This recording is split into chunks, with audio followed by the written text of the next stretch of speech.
and guard Dan Skillings Jr. Coach, if you would just provide your opening statement, please, then we'll throw it out for questions. Yeah, certainly pleased with the win. We, played Temple. That's 3 times, and even that's the 5th time I've coached against one of Aaron's teams here the last 2 years, and they're always absolute battles because they're so defensively sound. They're tough, they're physical, they rebound, and they don't turn it over. And so to win with that margin, you're obviously really pleased and proud of the guys. I thought early in the game, they came out with an incredible amount of energy, and they're getting out and blitzing the ball screen.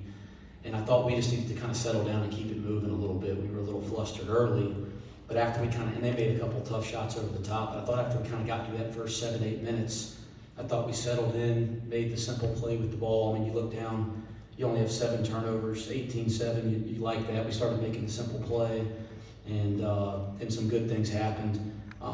Vic's rim presence was really something. Odie I haven't looked at the numbers, but he has 12 rebounds. I mean, him on the offensive board with 5.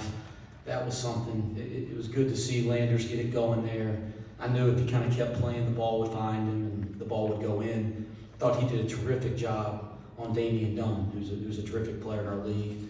And then obviously, Micah Adams-Woods really anchored us and defended well. I kind of keep going down the line, but Dan Skillings gave us a lift tonight. I know he's sitting up here with us now, but maybe probably not probably it was the best game he's had as a Bearcat, and I think anybody that's around our team every day knows that he ain't even scratching the surface of what he's capable yet. So, but timely, and it's happened for him because he's worked at it every day here consistently with a different focus, especially the last 5 or 6 weeks. So that was timely, and those were big minutes for us, and we're pleased with that. The last thing, for David to have the kind of shooting night that he had, you look down, he's 2 for 10, 0 for 3, and for us to win by 30, that's a good sign for our team because he's not going to do that multiple nights in a row. So anyway, pleased with the win. Now it's time to get ready for a big-time game tomorrow. Okay, take questions within the room here. Please raise your hand. We'll get a microphone to you. Please wait for the microphone just for the benefit of our transcribers. We'll start with Justin, please. Wes, is that the best game you guys have played this season?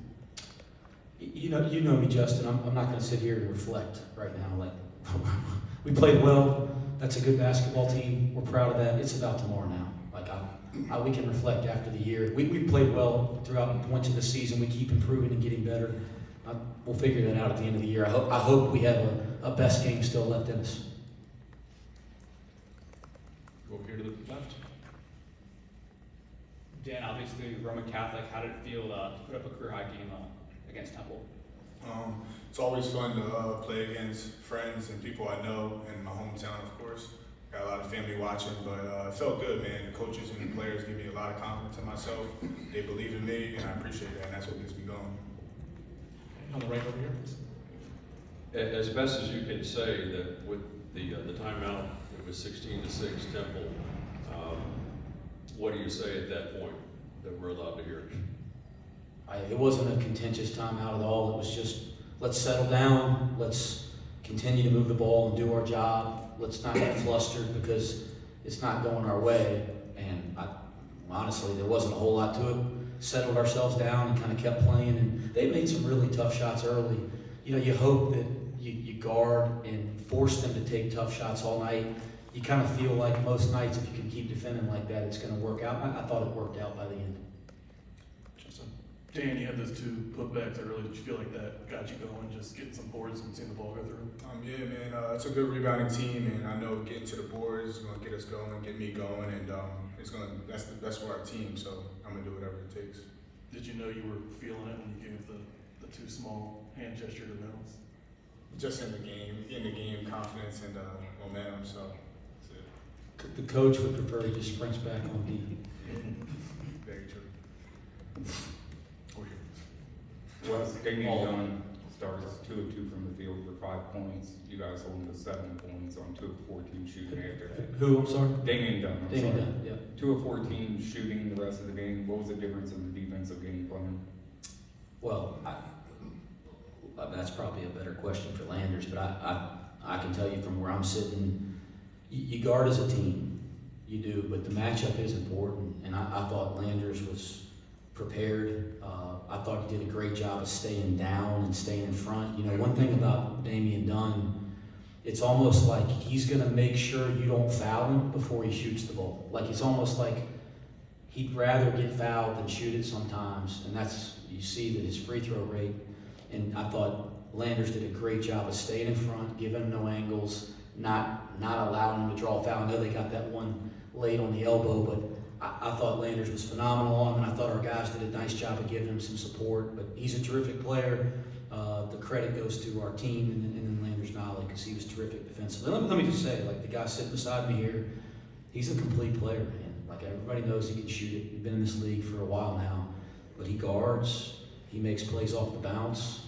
You know, he rebounds, and he knows I want those things even more from him. But he's turned into a complete player, and you saw that tonight with this matchup. Hey, Coach, you mentioned Victor Larkin's presence there on the rim. He tied the AAC tournament record tonight with 7 blocks. Overall, what did you think of his performance tonight? He went, I believe, 6, 5, and 7 blocks. Just talk about his performance tonight. You know, you guys heard it in the opening remarks. His presence at the rim is, you know, I thought there were some stretches this year in the league where we were really defending, and some of the analytical stuff, you know, said that was true. And Vic's rim presence has a lot to do with that. He was moving tonight like Vic back in January before his ankle, or back, you know, December and January before his ankle injury. When he moves like that and he doesn't reach in, commit silly fouls, he's got as good of a rim presence as we have in our league. Wes, what was it like, you know, the second time around not having a game plan for Caleb Bad? First game he played, and then the last 2 against Temple we didn't for you. What was it like having a game plan for Temple without him? What was it like having the game plan without Battle? Yeah. Well, you know, listen, he's a guy that can get 20, 30 every night. I think he was leading our league in scoring, you know, so that's certainly somebody that makes them much more dynamic offensively. But, you know, we've, you know, and I hate that for Aaron, but shoot, Rob Fennessy, John Newman, Victor Lockett this time, that's college basketball too. But it certainly is a different prep to defend them without Battle on the floor. Back over here, please. How good was it to see Mike Adams Woods hitting when he hits? It's another dimension for you guys. I thought he defended his tail off. You know, we'll go watch the tape briefly because we got to prepare for the next one. But I thought he really, really defended, and that's where he sets the tone for us when he's that locked in. And then obviously they were going under him and they were kind of closing out short to him. And I believe in Shuey's a shooter. He works at it every day, and he made some big ones. Over to Justin again. Landers, what does Dan having a game like that, does that elevate the ceiling on this team, whether for the rest of this tournament or whatever comes next? Oh, for sure. I mean, when Dan checks in the game, he immediately brings us energy, no matter if it's on the defensive end or the offensive end. So him playing like that, I hope we get used to seeing that so we can have fun out here. Landers, you kind of mentioned on Dan's play there.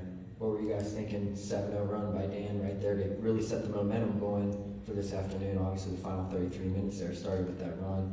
Overall, just talk about how that momentum changed there after a 7-0 run, and what were you guys able to do to really propel to that next level?